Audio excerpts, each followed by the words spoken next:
Today, we continue our series of grading the performances of the 2022 Milwaukee Brewers with the remainder of the main hitters of the team, which includes the outfielders and the catchers.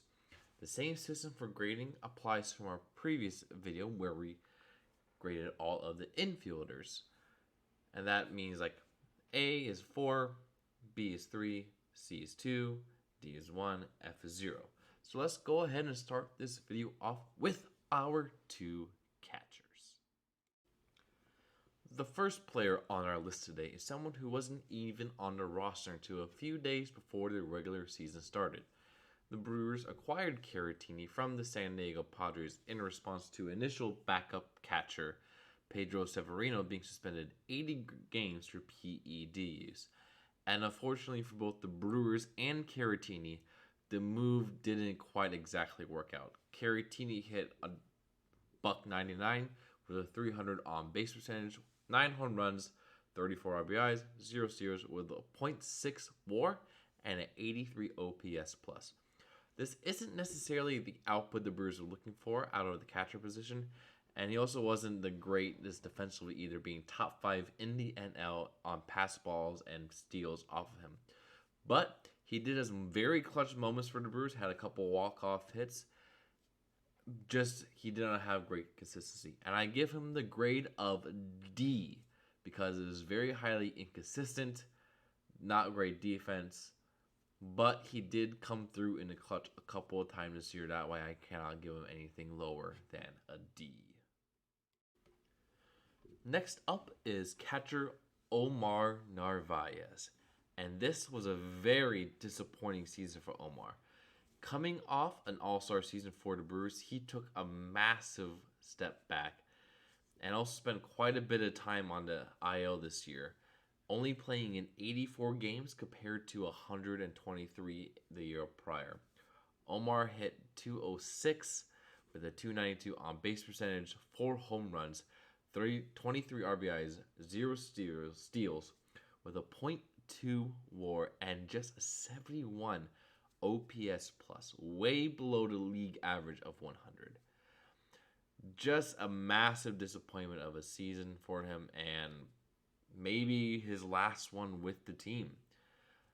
And the team really needs to look into the catcher position going into the offseason because this was very much a lack of production from it. And I give Omar a grade of F. And I do not like giving out this grade because that means he played so below expectations for him. And that sucks because we wanted him to do good. And I know he wanted to do good too. But sadly, I think it's time for us to move on as a team. The first outfielder that we're going to be taking a look at today is former MVP Christian Yelich. And another year and another small improvement from the former MVP after that devastating knee injury he suffered back in 2019. He split his time between left field and DH this year as his defense has taken a bit of a step backwards. And he also moved from the 3-hole in the lineup to the leadoff spot where he managed to play really, really well. And he was definitely better offensively this year as he hit .252 with a .355 on base percentage, which has been really good. 14 home runs, 57 RBIs, 17 steals with not 17 steals, 19 steals. I made a typo in my script. With a 2.7 WAR and a 111 OPS plus. And this is like one of the first years, especially in the second half after he moved to leadoff, that he felt good and natural. And he should only be getting better next year, being another year removed from injury. And also, with the banning of the shift on defense, he should be able to sneak out a few more ground ball hits because he has one of the highest ground ball rates in the baseball last season. So hopefully, we should be able to see more from him. And I give him a grade of C+. He's not quite there yet, and he still has that massive contract that's going to draw a lot of criticism, but I think is a good stepping stone to fully recovering. Next up, we have Tyrone Taylor.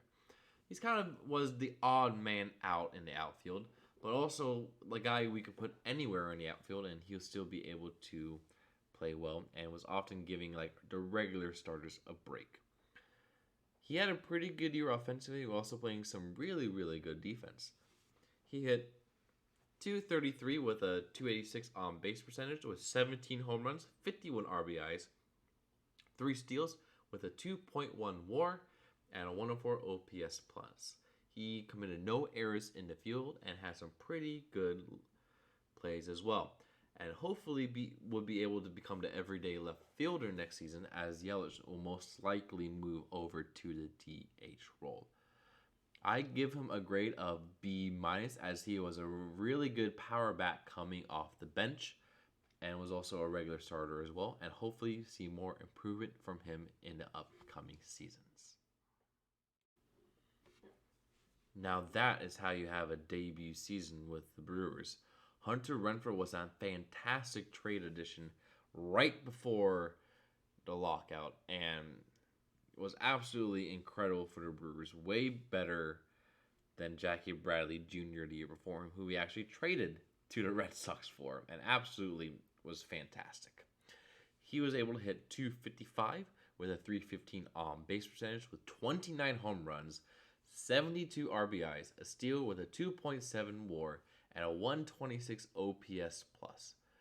He also had an absolute cannon of an arm and really made some fantastic throws that either kept runners from advancing or throwing them out. He should also hopefully be a part of the Brewers for at least one more year, as he is arbitration eligible, and should have a similar production of this season. I give him a grade of a B+, as he was one of the more consistent power bats with the highest average and a good amount of home runs, and from being a very good defender. Looking forward to seeing Hunter on the team for one more season. The big offseason addition for this last season was former MVP Andrew McCutchen, who split his time as an outfielder and as a designated hitter for the Milwaukee Brewers. He did have a step back compared to recent years for him, but was able to provide a good locker room presence.